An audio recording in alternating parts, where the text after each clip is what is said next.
動でお風呂を沸かします。お風呂の線は来ましたか？自動でお風呂をHello and welcome to another episode of No Such Thing as a Fish, a weekly podcast coming to you from the QI offices in Holborn. My name is Dan Schreiber. I am sitting here with James Harkin, Andrew Hunter-Murray, and Anna Tashinsky. And once again, we have gathered around the microphones with our 4 favorite facts from the last 7 days. And in no particular order, here we go. Starting with fact number 1, and that is James. Okay, my fact this week is that the first submarine to go around the world was only seen by one civilian, a Filipino kayaker who saw the periscope and thought it was a sea monster. It's pretty amazing because we have a photo of that man. Like, this is... Yeah. It Did looks... they take the photo? So we'll get into the big story, but there was a photographer on board. And so anytime the periscope went up, they took a photo of what the periscope was seeing. And in this shot, you had a man sitting there called Rufino. Yeah, we also know more about him because National Geographic went out looking for him. Yeah. And they found him and interviewed him. And that's when they found out that he thought it was a sea monster. He immediately went home and painted the names of Saints Peter and Paul on his boat for protection against the sea monster. Sensible. And by amazing coincidence, this submarine that we're about to talk about started and ended at St. Peter and Paul Archipelago in the Atlantic. It's incredible. What a coincidence. Yeah. They've blown it wide open. We're Further living evidence that we are living in a simulation. in a very unimaginative matrix. This is 1960. We're talking middle of the Cold War. Mm-hmm. The Americans and the Soviets are not getting on very well, but maybe there's going to be a peace summit in Paris. But before they do that, the US decided to show off a bit and say, we've got a new submarine that can go all the way around the world with no one noticing it. And so that's why they did it. It was called Operation Sandblast. They could just say they'd done it, couldn't they?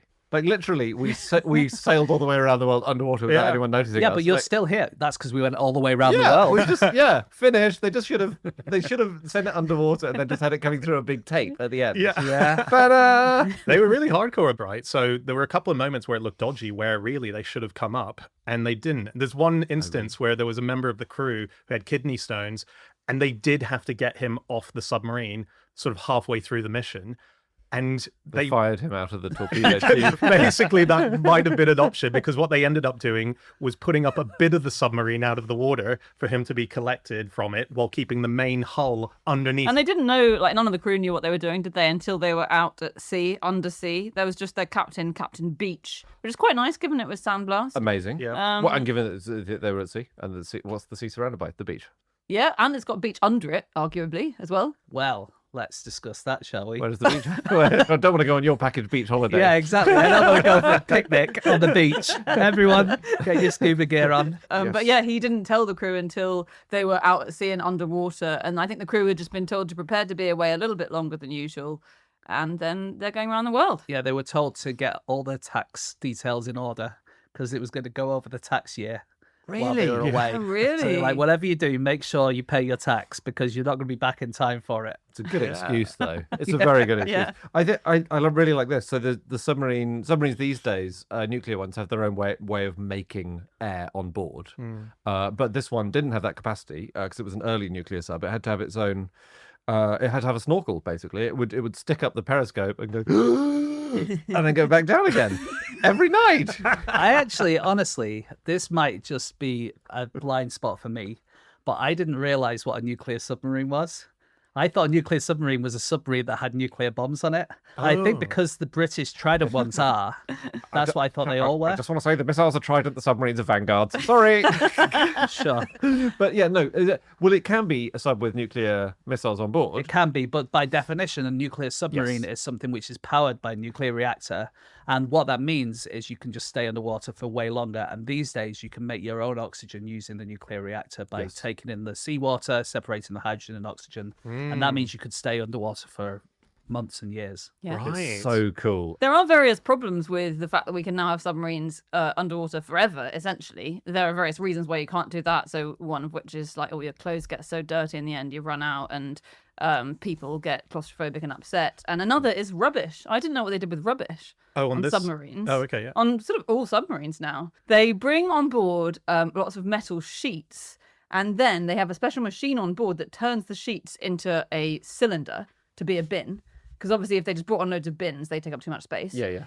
So then they Space throw is at a premium. Yeah. Space is a premium. And then the bins all get secured once they're filled with rubbish, and then they just jettison them out of the submarine with weights on them to take them to the bottom of the sea. I'm To the bottom. staggered that they To do the that. beach. To the beach. The people sunbathing down there are pissed off That's about it. crazy. Because the whole point of a submarine is that, I mean, the whole game of being in a submarine is that you're being quiet and undetectable. And enormous efforts are gone to make submarines quiet and undetectable. But if they're just pooing out metal bins wherever they go. But you're not going to see it. Do you know, but the ocean it's big, Andy. No, I know, but the whole thing is, I mean, the amazing lengths they go to not to be spotted. So, Well, then, can I just say about the bins? yeah. Given that you Oh my phrased God, the you issue. sound like my neighbours. What day do they go out again? Is it? It's Tuesday this week. It's a bank holiday. Some people on submarines say that they're so careful about not drawing attention to themselves that old eggs they haven't eaten, are pre-broken before they're put in the trash disposal unit. Because if they broke after being released, they would generate enough sound that they would be detectable. What? That's how sensitive some other submarines are to noise. Really? go. Other submarines are constantly, they don't, They they can don't, hear an egg break? they absolutely, it's so quiet down there. I'm just it's not that quiet under the water. It's not. There's tons of animals It's down pretty there. noisy. Under the water. How about the engine running the submarine? What are they doing about that That's noise? very heavily buffered. They put, the egg boxes. They put them around them. No, it is nuts how quiet they are. And so, for example, bubbles. Oh yeah. Okay. So they put their bubbles through a diffuser to spread them out before they release them. Oh, Because otherwise there's wow. a big plume of bubbles at the surface. Very obvious. Oh, there's a submarine down Is there. that like if you feel a big fart coming and you somehow manage to let it go out in a very slow little? It's exactly like that. Yeah. And spies, MI5 spies are trained to do that. That's right. Just in case. They're the only ships that fly Jolly Rogers, which I should have actually phrased as, what flies a Jolly Roger? Submarines.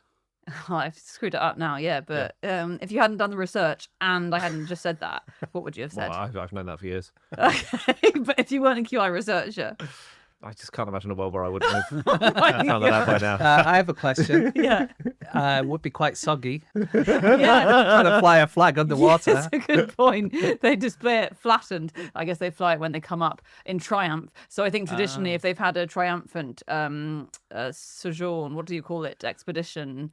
I don't think they call it sojourn. Yeah, I think they're pretty sure in most wars they go, subs, you're going on a sojourn into the Baltic Sea now. It's amazing. There's no space on a submarine because most people are wearing cravats. And the number of cigarette holders you have to have on board, it just takes up loads of space. And then the Yeah, actual yeah. battle itself is called a box social. Whatever they're called, mission. Yeah, good mission. When you come back and you've had a good one, you have you fly the Jolly Roger, don't Isn't it you? if you've sunk never somebody mentioned? else? I think if you sunk someone else, but now I think they quite often do it because sinkings happen very rarely Yes. these days, and it's because it's a middle finger to First Sea Lord Admiral Sir Arthur Wilson, who complained in 1901, as I'm sure you'll remember, that submarines were underhanded, unfair, and damned un-English. Right. Didn't he? And then in 1914, there's someone sunk someone else in the war, the Great One. And they came back flying the Jolly Roger to say, screw you, you think we're underhand and piratey. Look Right. what we've done. Yeah. Interesting. We have so many correspondents in the fish inbox, Finbox, about nuclear submarines. Almost all our listeners seem to be on nuclear submarines. It's stunning. I didn't know the Wi-Fi was that good down there. Amazing. Yeah. They must pre-download They it do. before they Good point. take Yeah. the plunge. Yeah. What are they telling us? Okay, well, Any state secrets? we've got some secret correspondence, actually. Tim, I'll say Tim W. writes, it's okay because his friend's brother is learning to operate a nuclear submarine, but you should not flush the loo at sea. Why? Well, there was once a U-boat that was sunk because they flushed. It was Colonel Schlitt, That's it. Yes. and yeah, the whole thing went down. So that's a good reason not to do it. But basically, you shouldn't dump fresh water at sea Okay. because it has a different sonar signature to seawater. Oh, It refracts interesting. sound waves differently, Yeah, and you so it would- shows up as a massive blob. Oh, come Wow. on. For Gives one you little away. flush. Gives you away. But why don't they Like just fish. keep samples of different ocean water that they are traveling in 'Cause that space- gets put into the cistern whenever Space they is limited. No, that's a good idea. That's a really good idea. Well, it's quite interesting. I didn't realize this about oceans. This story of the submarine going around the world has taught me this, that 4 days after they were thought to be a sea monster in the Philippines, they were going in the Lombok Strait, and then they were making their way into the Indian Ocean. And then out of nowhere, they plunged from periscope depth height to 125 feet in 40 seconds because the density of the salt water is different in the Indian Ocean than it is to the Lombok Strait that they were coming through. Yeah. Hang on, so it's not like there's a wall there and they hit it and suddenly dropped like a Sounds like it is. skyscraper. I Sounds feel like like it's it exactly is. like I that. think it is because it came out of nowhere that they just I have plunged. a feeling that when you go from one ocean to another, you do get those like quite solid blocks. Really? Yeah, because there's such Long- different densities. Cool. They can't mix. Isn't that wild? It's crazy. I have a riddle for you. Yeah. The first people to successfully escape from a submarine did it in 1851. It was called Le Plongeur Marin, a marine diver, and it was operated like a pedalo. So there were 3 crew, 2 crew on the pedalo bit, cycling along, and then 1 bloke was the captain. Anyway, they sank in a test dive in Kiel Harbour, and they waited 5 hours for someone to rescue them. No one came. There's an escape hatch, but they can't push it open because they're underwater, so the water pressure's too much. And then the captain, who was the inventor, and he was a guy called Wilhelm Bauer, he grabbed a small valve, unscrewed it, and whipped it open, so water started coming in. And his crewmates were like, "What have you done? You've gone mad, Wilhelm. You're going to kill us all." Why did he do it? Is it the same reason as if you hold a straw, the top of a straw, and then put it in water, the water stays in there because it releases pressure, which means then there isn't pressure holding the door closed? Yes, because what does the valve do? It lets water in from the outside. So as the water came in from the outside, then it equalized the pressure. So suddenly you've got water inside as well as out. So there's a really horrible moment where you all have to hold your breath as the whole thing fills up with water and you're suffocating to death because the CO2 levels are so extreme. And then suddenly it hit the pressure equality and it went pop open and it Right. fired them up onto the surface in the middle of their funerals. What? Yeah, they were doing an impromptu service because it had been over 7 hours. Pretty quick. I'm sorry. I would like more efforts to be made for me. He's been in that toilet 20 minutes. Should we have the funeral? That doesn't make any sense, Anna. The wives are with their new partners. They were having a service. They assumed they were dead. Wow. Little, not that the coffins weren't out yet. Yeah. but- Have you seen the other way that you can escape a submarine if it is sunk? You disguise yourself as an egg. I know this. No, what are the lifeboats of a submarine if it sinks? Like smaller submarines? Torpedoes? No, it's a suit that you wear. It's a life raft, but you're in the life raft. You are and the you raft. Have, picture Homer working in the nuclear power plant with that big helmet on, but it's all fabric, and he can see through a window in his face. It's You you could have go. just, could have said, picture a Hazchem suit. And there's no need to bring the Simpsons into this. That's another way, a more bland way of Yeah. giving the picture to the audience. So you go out of the submarine and you slowly rise, and then you're just bobbing up there, That's amazing. waiting to be But I rescued. think a lot of the time, if you're stuck, right? Yes. Like, It's not foolproof. This, Yeah, I think it's almost pretty- it's almost pretty never that you can get out. yeah. We have one other person, right, who actually was a sonar operator on a nuclear submarine. This is so cool because with sonar, right, what you can do is it lets you count the number of blades on a propeller. So you can guess what kind of ship something is by your knowledge of the propeller. Because you fire your sonar at the propeller and sometimes it hits and sometimes it misses. Pretty much. And then you can make an educated guess as to the kind of propeller and therefore what kind of submarine you're observing. So the whole game is to cover up the propeller when you're in a public port for secrecy. So no one knows how many blades you've got on your propeller Right. in case someone spots you. And this, I should say, it's a diesel electric submarine as well. So it's slightly different. But it's for sneaking around the Norwegian fjords and for that kind of stuff. And I love this. I'm just going to read this. The snorkel has a valve at the top that automatically closes if a wave goes over it, right? The snorkel bit. But then when that happens, the diesel engines suck loads of the air from the rest of the submarine, and that means the air pressure drops. So it really hurts everyone's ears on board. But what that then means, if the air is moist, the air spontaneously condenses and it starts raining inside the submarine because of the Christ. pressure changes that have happened. So he says that's an amazing experience. Wow. On propellers, this is going from memory, so it might be wrong, but I think it's right. There was an episode of, I think, Doctor Who, where they needed a submarine. They got this model of submarine and they looked at the propeller and it was exactly the same as one of the most secret submarines that the UK had. And the UK defence were like, holy shit, where did they get the designs from? That's absolutely ridiculous. And they brought these people into questioning and said, well, where did you get it from? And it turned out they'd been to Woolworths and just bought a toy submarine and used it. And just by coincidence, it had the exact same specifications as this British nuclear No. submarine. Oh my So God. cool. That's That's great. amazing.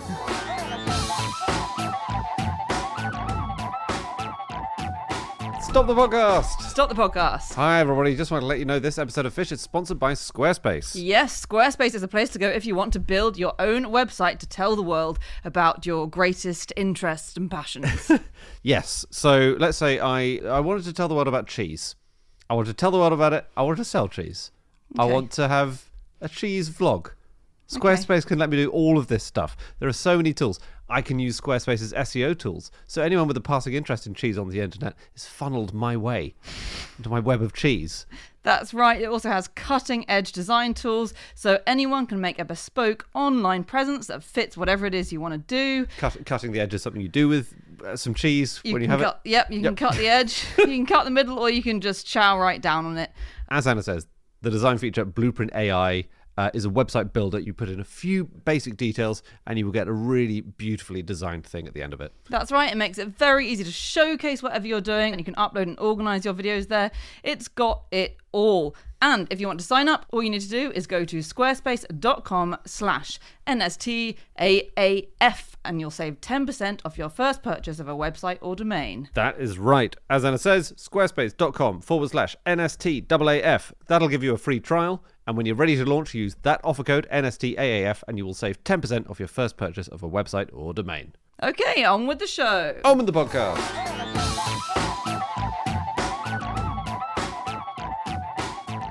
Okay, it is time for fact number 2, and that is my fact. My fact this week is that the original Little Mermaid production was almost delayed because all of their underwater bubbles got caught up in the Tiananmen Square incident. And tell me, Dan, what exactly was the Tiananmen Square incident It was a... for all of our global listeners? It was a sojourn by the Red Army. This is quite a surprising fact that The Little Mermaid, which was the last entirely hand-drawn and hand-colored movie that Disney was producing, decided that rather than photocopying drawings of underwater bubbles, they would have each individual bubble, millions of them, drawn by hand. And they couldn't do that on their own, so they farmed that out to a company that was called Pacific Rim in China. And Great film. Great film. And the offices of Pacific Rim happened to be right next to Tiananmen Square. And when suddenly all the chaos broke out in Tiananmen Square, all the protests and all the military coming in, the bubbles were still being drawn and they were locked up in a safe there.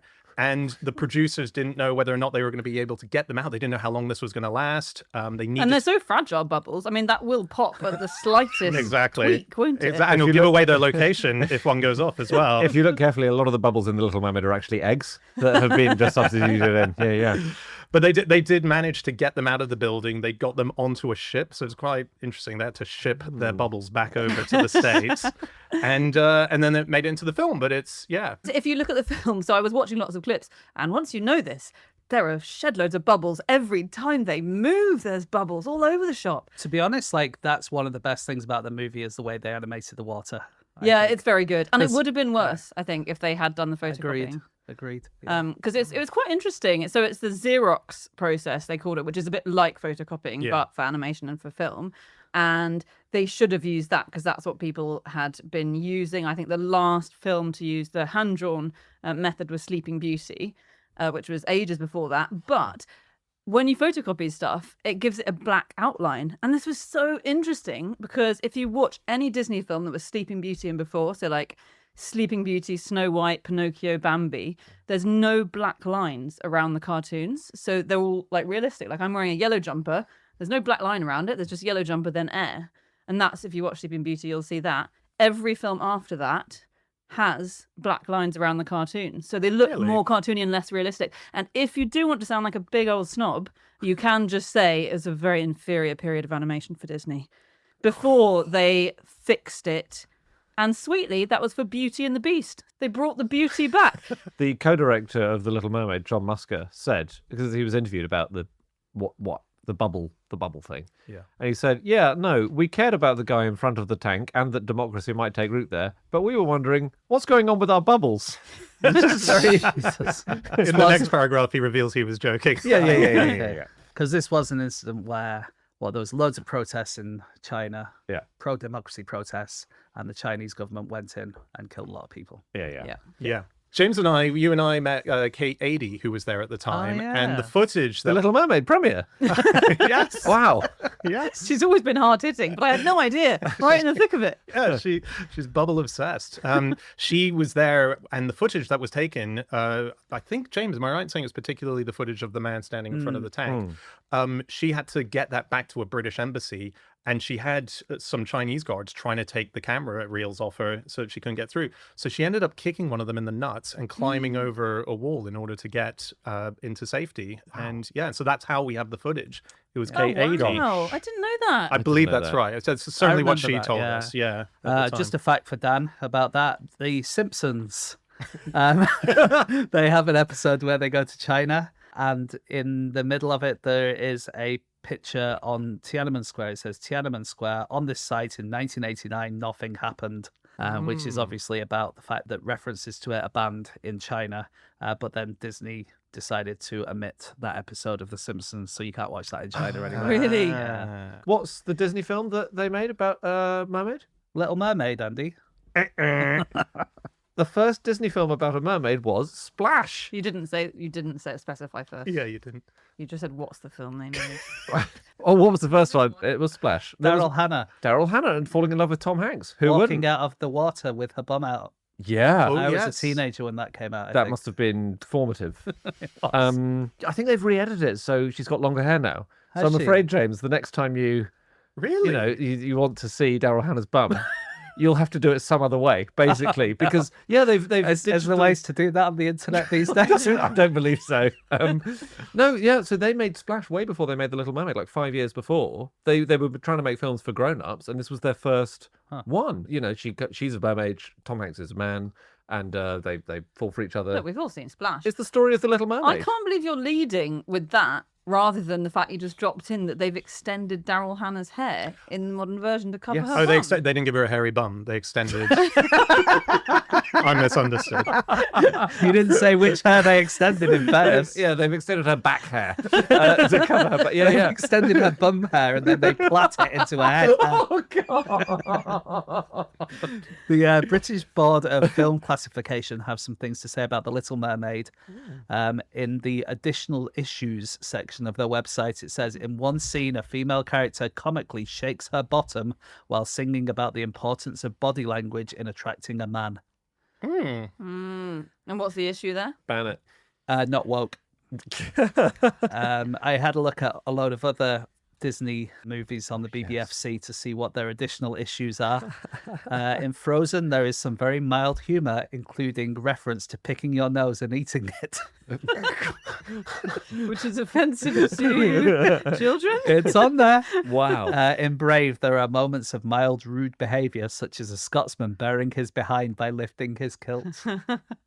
Well, they've extended his hair since then. And in Honey, I Shrunk the Kids, which was also a Disney movie, there are upsetting scenes when a friendly ant is killed. Right. So just This is beware. someone's job. Wow. Because there are those terrific Christian websites which do this kind of forensic detail. Well, this is Yeah. on the BBFC. Wow.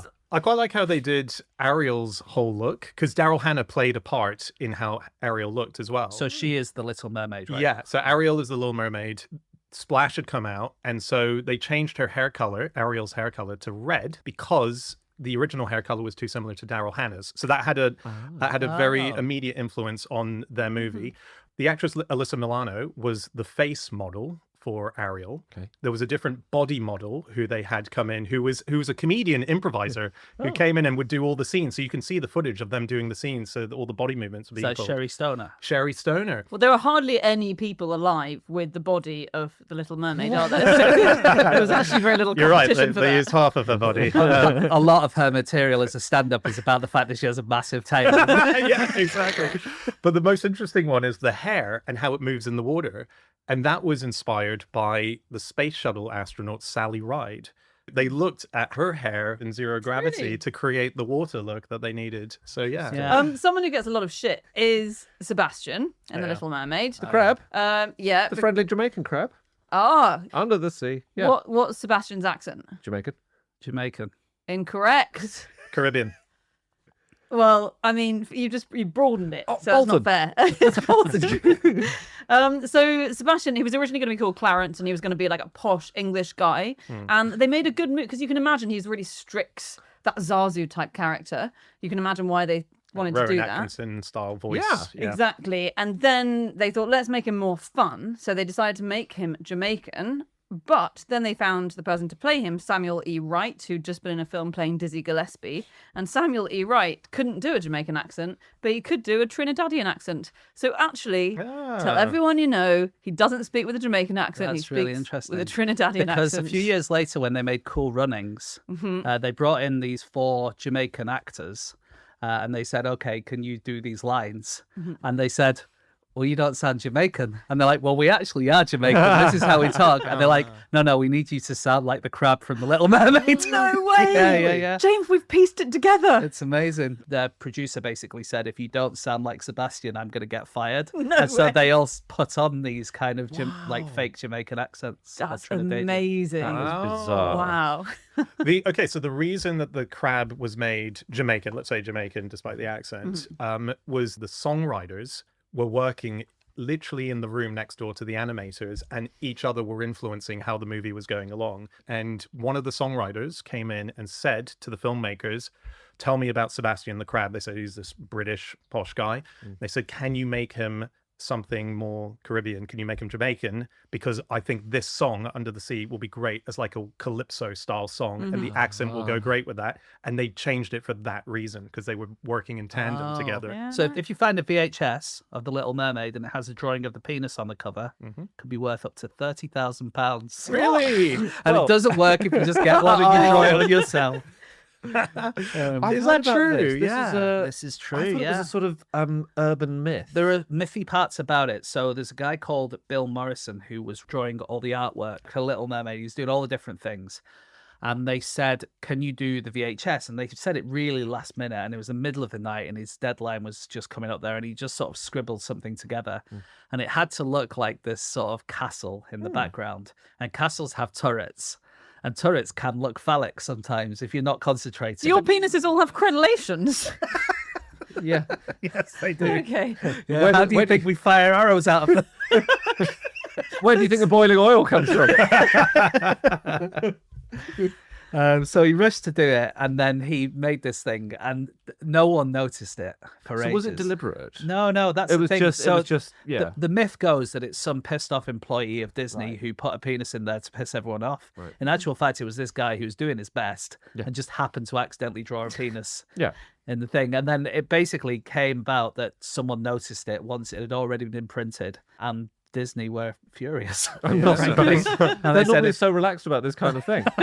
They said, if we find out who did that, they're never going to work for us again. And this guy's company was most of their work doing stuff for Disney. So in the end, you either kind of pretend that you don't know anything about it, or you say, look, it was us, but it was an accident. And that's what they did. And eventually Disney sort of realized that it was an accident, and they carried Leaned on. into it. Imagine the Dick Mountain ride at Disneyland. Had that as What, very, very, very steep up, then very, very, very steep down the other side. Yeah, good. And Bill Morrison, one for Dan, he left this company and went to work for The Simpsons, where he Oh. did some drawing for them. So Is there that you why go. Homer Simpson's head also looks like a penis? This was about bubbles in The Little Mermaid. Oh, yeah. In Frozen, which is another princess movie, obviously not bubbles, but snow, snowflakes, stuff like that. And there is a thing, Dan, which I'm sure you know about, called the Dyatlov Pass incident. It's a conspiracy theory thing about a load of kids who went yes. walking just outside Yekaterinburg. And disappeared or something, They didn't they? disappeared, and we never know what happened to them. And last year, thanks to Frozen, we might have found out what happened to them. Right. And that's because the technology they used to make the snow in Frozen was so amazing, like the computer programs, that you could use that to work out what happens with avalanches. There was a scientist called Johann Gaum who was from the Snow Avalanche Simulation Laboratory in Switzerland, and he saw Frozen. He thought, what they're doing is amazing, and he went over and he said, can I borrow your technology to show what happens with avalanches? And he tried it, and using the lie of the land in Dyatlov and stuff like that, he showed that it was possible that these kids might have been taken away by an avalanche as opposed to a Yeti or aliens or whatever everyone else thought. Wow. And that was Really? Frozen. That was That's Frozen that did it. Because I thought you were going to say the other sort of wild theory about Frozen is the reason that that title was picked for the movie was to stop everyone from spreading the idea that Disney was frozen cryogenically. So if you went on Google and you put Disney Frozen, you get the movie now, as opposed to Walt this Disney's head. Walt Disney's head has been That's frozen so funny. cryogenically. Yeah, that is a theory out there.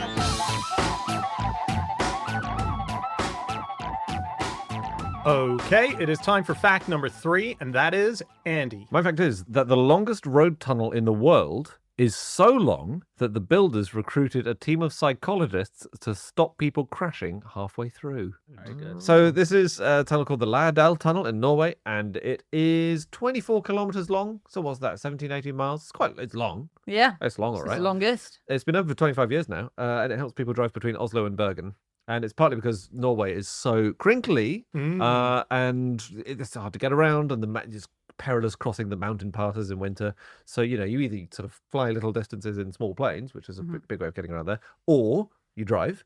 But this allows you to drive much straighter because you're in a tunnel. That's how tunnels work. Yeah. And it helps goods get through as well. Completely, yeah, all of that. So and it's a very impressive engineering project, but...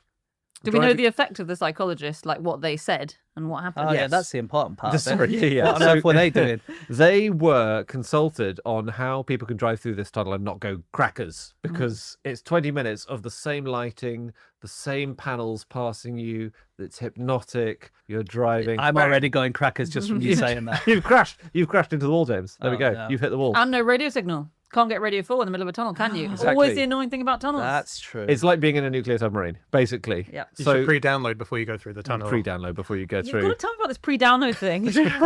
So the shrinks, basically, they were like a crack team of shrinks were called in and said, yes. And they said, they said, They were the people who originally cast to play Sebastian. yeah, they were.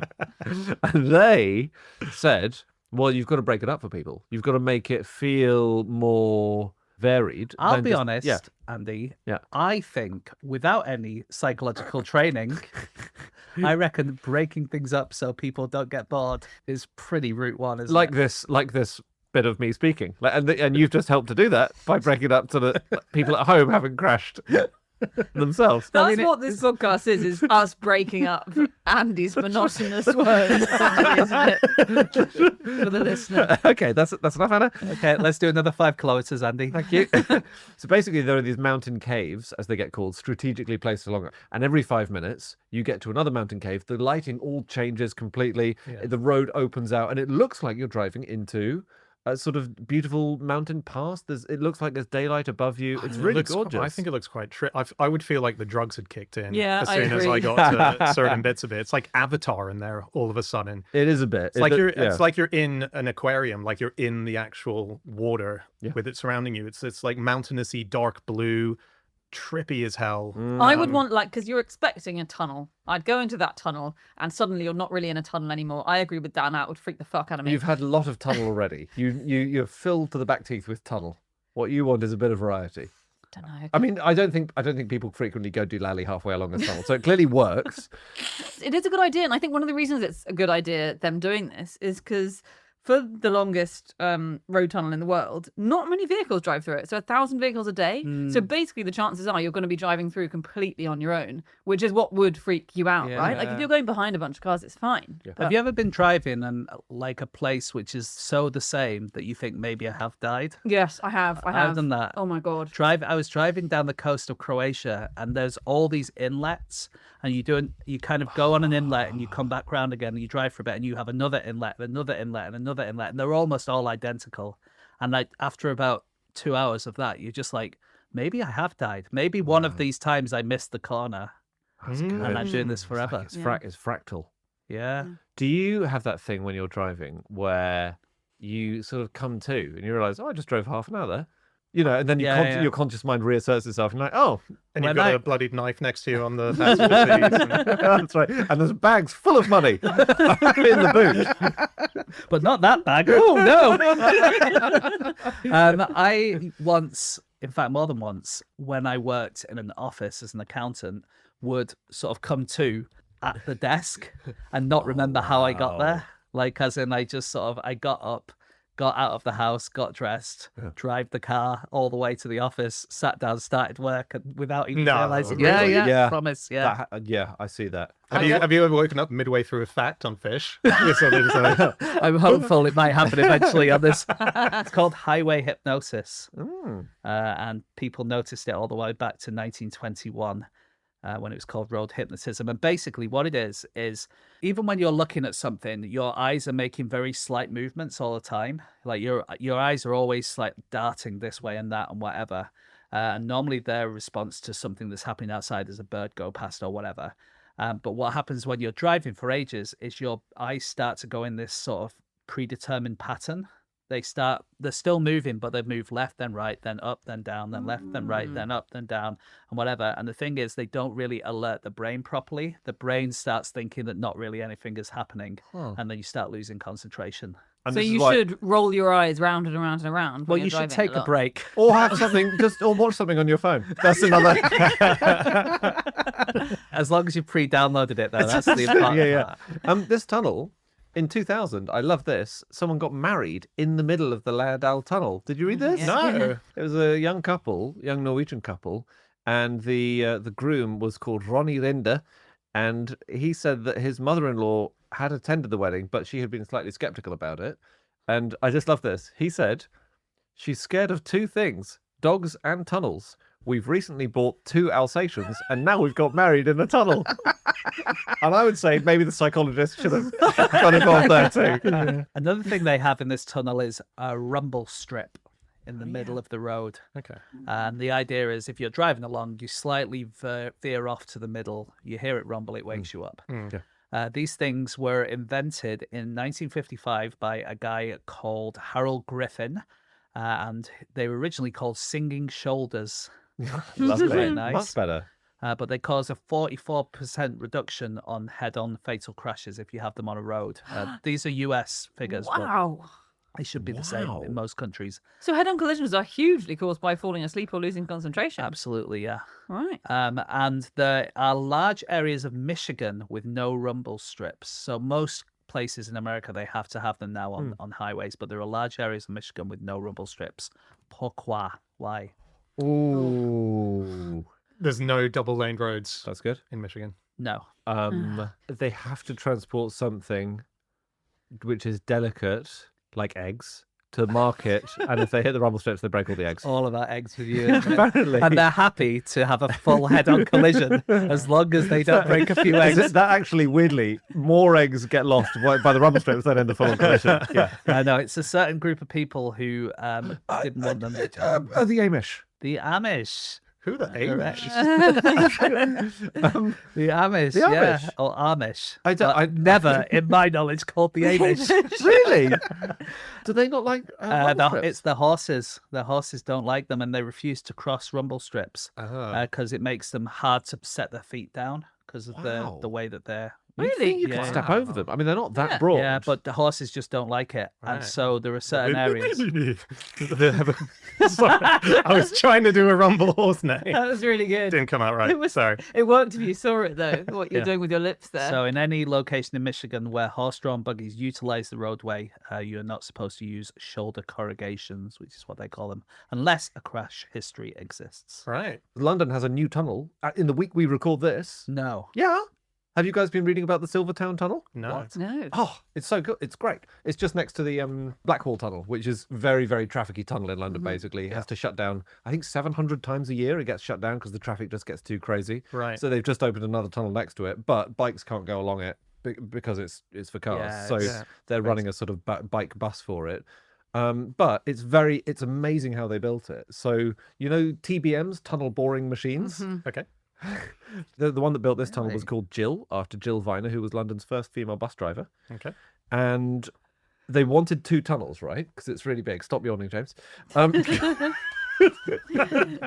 They wanted 2 big tunnels, right? Yeah. Normally, it's really hard to build 2 tunnels with the same machine because turning it round down there is a bastard. You know, it's really difficult. So reverse, just get some wing mirrors on there. Or don't they famously come out the other side?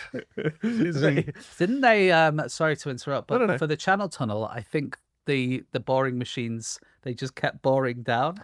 They and sometimes do. Buried them under the ground. Sometimes or they something. do, yeah. Really? So Yeah, this yeah. one, they wanted to use it. They wanted to use it again. They wanted to get good use out of this machine because it's a massive factory. Like, it's huge underground thing.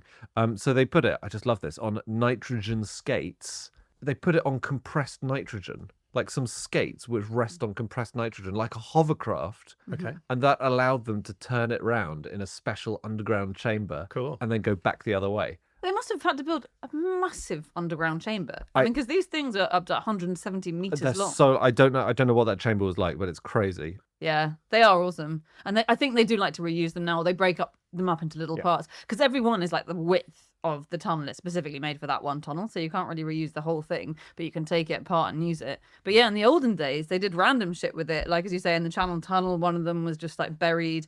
Another one in 2004 was So crazy. I can't wait for archaeologists to find that. That's going to be a great day for them. What? So they literally just changed its directions and it bore its way I down to the think bottom. it's going to of come out in Australia Yep. sometime soon.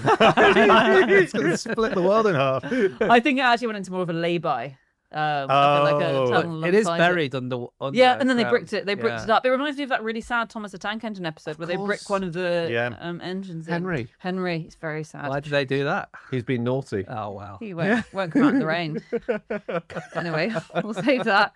But there was another one in 2004. One of the TBMs using the Channel Tunnel was sold on eBay. There were obviously loads of prank bids, but then it was actually sold for £39,999. What was postage and packaging? That's such a good question, Dan. You've hit the nail on the head. I never thought I'd say this, but if only the buyer had been as smart as you are, because he bought it and he signed the contract and everything, and then he got an email from him who was called Stedenham, according to his name. Guess how much it was going to cost him to collect it? I mean, an insane amount of money. Sorry, he paid how much for the thing? He paid 40 grand. Which is a bargain. Is it For a big tunnel machine? Yeah. second hand? that's a Vintage. that's a really nice car secondhand. You know what I mean? Yeah. Like, or you get a machine that could dig a channel Yeah. tunnel. I don't think they're that roadworthy, but yeah, Okay, what was it cost £250,000 to move it. And can you back out on that sale? Sometimes they're really strict on eBay about. you can't back out of the tunnel even. You can't do anything.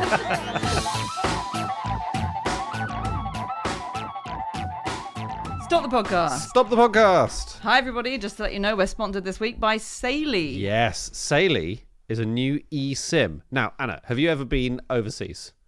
No, never. We're Well, going to do with that. all right, Yeah, on with the loads of podcast. times. Oh, sorry. Loads of times. Saily is an eSIM. Now, what that means is if you are overseas, you're abroad, you need an internet connection, there's no Wi-Fi in sight, you need a local SIM card in your phone. Except you can have an eSIM. That gives you an internet connection wherever you travel. It saves you money on roaming fees, and it's way more convenient than trying to get hold of a local SIM. Wherever you go, you can get the right kind of plan and get yourself online very easily. That's right. It's got multiple plans in over 190 countries, and 8 regions are available at some of the best rates you'll get online. It really is going to save you that accidental £2,000 internet bill when you've just been on a 1-week safari in Tanzania. So it's really easy to use. You download the app, you buy a plan, you install the eSIM. That is genuinely it. And there's 24/7 support, and if it doesn't work, you get a full refund. So we highly recommend it. All you need to do is download the Saily app and use the offer code FISH at checkout. That's right, and you will get an exclusive 15% discount on Saily eSIM data plans when you download that app and use that code FISH. And that's it. Now go on, book your holidays. On with the show. On with the show. Okay, it is time for our final fact of the show, and that is Anna. My fact this week is that walking backwards is healthier than walking forwards. Wow. with some caveats, like, don't do it at rush hour on a main road, So do it through a railway tunnel. railway tunnel. This is just sort of a raft of stuff that's come out in the last 20 years, I guess, about the various advantages. Most crucially, burns more calories. So, like, the metabolic cost of walking backwards seems to be significantly higher. I think the first study was in 1995 that found this, and it found that oxygen intake and heart rate of the various, I think it was 27 subjects, increased between 38 and 119% walking backwards compared to walking forwards. Okay, I have to say, I'm not massively surprised by that, given that for 2 million years we've been evolving to walk forwards. Like, doing something hard is harder than doing something easy. I It's like agree. doing press-ups constantly is harder than just lying there. But that's because I'm evolved to just lie there. You might as well say that walking like a kangaroo is healthier than walking like a human. Basically, doing anything really difficult that feels unnatural is better for you. Yeah. Okay. I think so. A lot of this stuff makes kind of perfect sense because it's doing stuff that you're not used to doing, right? So this is why it's often used in rehabilitation for things like osteoarthritis, because let's say you've got knee problems because you put too much pressure on your knees, you go for runs, you're walking on tarmac a lot, you start walking backwards, suddenly you're putting pressure on different parts, like your quads are taking a lot more pressure, or if you've got plantar fasciitis in your heels, oh my God, it's a pain, isn't it? I feel for you. But if you start walking backwards, then you don't have such an impact on your heels. Right. on Did your anyone toes. do some walking backwards for this? I did 15 minutes in my garden. Did Did you? you? 15 minutes, that's a lot. Yeah, well, It's got a I big couldn't be garden. bothered doing any research. I meant to say you look fantastic today. Thank you. Well, you should see my heels. So how was it? Well, to be honest, I didn't really see much difference in the 15 minutes that I did. Apart from, I would say it works slightly different muscles in my legs, like Right. my Achilles probably, and my calf that normally wouldn't feel it after 50 minutes walk. I could feel it after. Also, your neighbours all think you're a witch now. Yeah. There's no doubt. I did, because quite a lot of my neighbours' houses overlook my garden, and I did think they probably think I'm a bit weird. You know. They already know. Yeah, I'm sure you've done worse things in that garden. Where did those bags of money come from? But it's quite good. I read a few articles where it said that backwards running as opposed to backwards walking is quite good in warming up if you're an athlete. Because it uses slightly different joints and tendons as you would normally do. Also, there was another person, an orthopedic specialist called Nicole Haas, who in one of the papers, she said that actually one of the main things is it's using your brain in a slightly different way. Yeah. Because, like, one of the things you're doing quite a lot when you're walking backwards, as I know, is working out where everything is and what you're not falling over. Because my garden is not very big, and I had to do lots of laps of it to do 15 minutes. Yeah, right. And all the time you're thinking, where did I leave that barbecue? Yes. Well, next time you do it, you should do what a man called Patrick Harmon did when he took on a challenge to walk from San Francisco to New York, which is he walked backwards, but he had installed near the front of his chest a car mirror so that he could see everything that was behind him. I mean, it makes perfect sense, doesn't it? And he said it was good for him. So he did this Yeah. in 1915. Yeah. It took him about a year. Yeah, And- 290 days in total. Yeah, about a year. And It's a big chunk missing from a Right. full year. the bulk of a year. I'm really looking forward to going to your 60th birthday. Yeah, it's going to be when I'm 52. And he claimed that it had made his ankles so strong it would take a sledgehammer blow to sprain them. So he clearly felt some kind of benefits. Yeah. There was.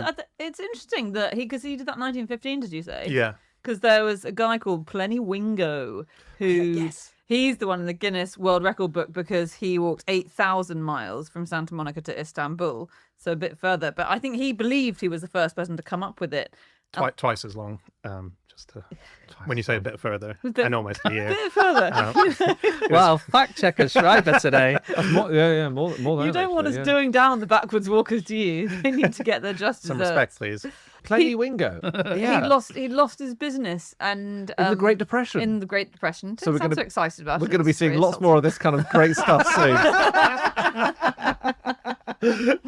So right, we're topical. Limber up. He had the idea because he was listening to his 15-year-old daughter, at her birthday party, chatting to her friends, saying everything that could ever be done has been done now because it was this age of stunts. We've talked about flagpole sitting before. Everyone was sitting on flagpoles and crawling up mountains, pushing peanuts up mountains with their noses. And he said, not everything's been done. No one's ever walked backwards around the world. And then he thought, oh, bugger, now I've said that, I'll have to do it. And he tried to do it, and he got his first turkey, and then they kicked him out and told him to go home. And I don't think he did make his fortune. It's very hard to tell. he didn't. I'm pretty sure he didn't. He No. didn't. They said when he got to Turkey, they said he had to leave the country for his own safety. Because I think the idea was that people were throwing things at him quite a lot. I'm surprised you got as far as that. for a second. Apparently, according to one article I read about him, he was in New York City walking backwards, and he agreed to walk backwards along the top ledge of a 12-story building in return for money.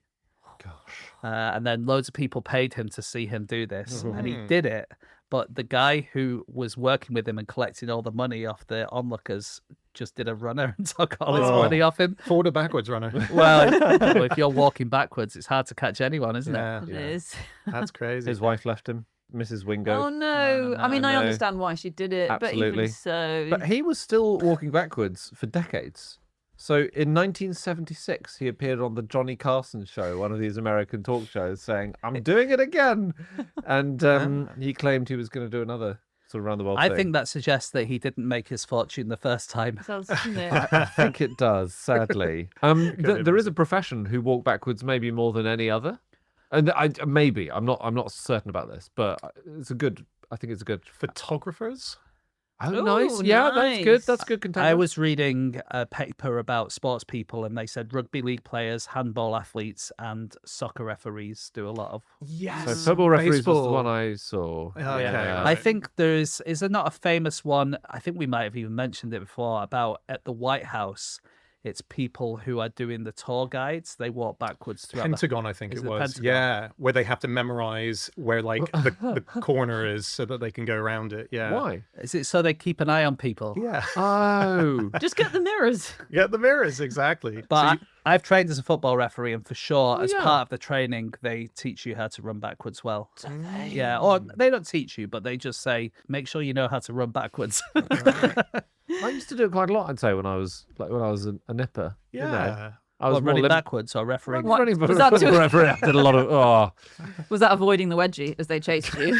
okay, okay. You can't be wedgied that way round. They can do yeah, a but front wedgie. The front wedgie is horrible. It makes it look like a Disney tower. There's another group of people who are becoming expert backward walkers in Oh, yeah. recent times, and that is celebrities. So Taylor Swift spends a lot of her time walking backwards so that she can avoid the paparazzi taking photos of her. Is it so that they can't sell the photos because they're trying to sell them as photos of her walking forwards? No, as in the paparazzi stood in one particular place, Yeah. and Yeah. you need to have your back to the paparazzo so that they can't see your face. Yeah. I saw quite a recent news article about her walking through the woods, right? Yeah, she went to the whole mountain trail What? basically walking backwards so No. that the paparazzi couldn't get shots of her. Yeah. It's Bag overhead, she should do. Bag overhead and holes for the eyes. That's a good idea. Yeah. but if someone's walking backwards, so she's walking backwards towards the paparazzi who are facing her. Let's say she's come out of the building, there's paparazzi waiting outside, she Yeah. faces the other way to get in the car. But I would film that, and that's like But it could be anyone. It could be anyone with blonde hair. Oh, please. I'd know Taylor Swift's ass anywhere. okay. Wouldn't even recognise her face. But there's an amazing woman called Justine Galloway, who I think we might have mentioned in our sports book that we happened to write semi-recently. She's a runner. She's 44 and she used to run loads of marathons. And then in 2011, she was running her third Boston Marathon and she got really good times. And suddenly her left leg started staying up in the air too long, sort of swung out to the left a bit, and it just wasn't working properly. And she basically got what is called runner's dystonia, which is a bit like the yips in golf, where you just suddenly kind of can't do it. Yeah. And within a few weeks, she couldn't run at all. It's like this weird neurological issue where your brain and your body will not connect at all. And she was obviously devastating, like running was her life. And then she realized if she ran backwards, she was fine. Crazy. And now she's got the world record for running a half marathon backwards. Does she do mirrors, or does she do? She does mirrors, yes. Does she, when you do a half marathon with her, does she start at the end and go to the start? So she passes everyone halfway. Yeah, she gets mown down in the middle. So. So it is a competitive sport. then. Yeah, I mean there are all sorts she's- of records. There aren't many full races of people running backwards, but there's a guy called Aaron Yoder who's the world, just World realised- record holder he is. Yeah. Runs backwards, speaks backwards. He's done a mile in 5 minutes 54 seconds backwards, which I'm quite Whoa. sure is faster than I could do a mile For sure. forwards. For me, yeah. So walking backwards, Yep. right? Imagine you're walking backwards and stuff is happening in your peripheral vision. Some people are better at noticing those things than others. Only if you're walking backwards. Only if you're walking backwards. Yeah. Can we guess this? Is it like it's like football reference? Scottish It's a people. class of people. I'd be who- astonished if you went to that. Is it a profession or a nationality? It's a character- hobby group. Oh, so like Oh. bird watchers or Yeah, but not train them. spotters? Not them.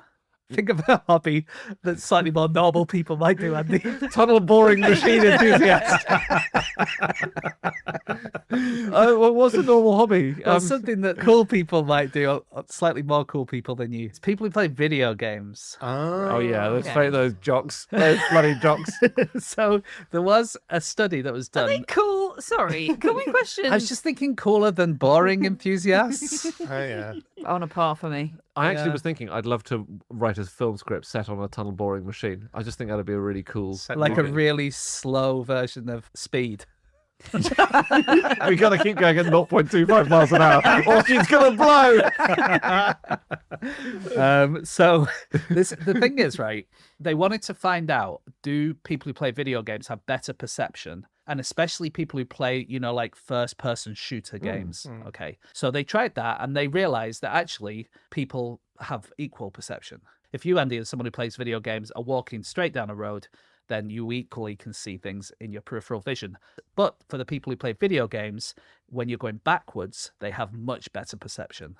And that's because in video games, often these shooters, they are moving backwards. Like when you move backwards on your joystick, your character moves It's so backwards. easy to do. Yeah. So they're seeing that quite often in their day-to-day hobby, whereas we hardly ever see it because we hardly ever walk backwards. That's cool. Wow. I thought you were going to say it so that you had a peripheral view on seeing whether or not your mum came in to tell you to stop playing video games. Oh, yeah. So you just built a better. So video games are prolific wankers.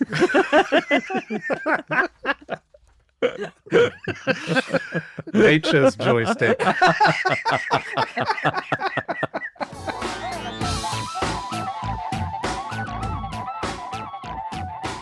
Okay, that's it. That is all of our facts. Thank you so much for listening. If you'd like to get in contact with any of us about the things that we've said over the course of this podcast, we can all be found on our various social media accounts. I'm on Instagram on @Schreiberland. James, My Instagram is no such thing as James Harkin.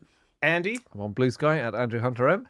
yeah, and if you want to get to us as a group, Anna. You can go on Instagram to @NoSuchThingAsAFish, Twitter @NoSuchThing, or email podcast@qi.com. Yep, or you can go to our website, nosuchthingasafish.com. All of our previous episodes are up there. You can get a link to merchandise, to our live shows. We've got a gig coming up in Sheffield in July. Come and see us there.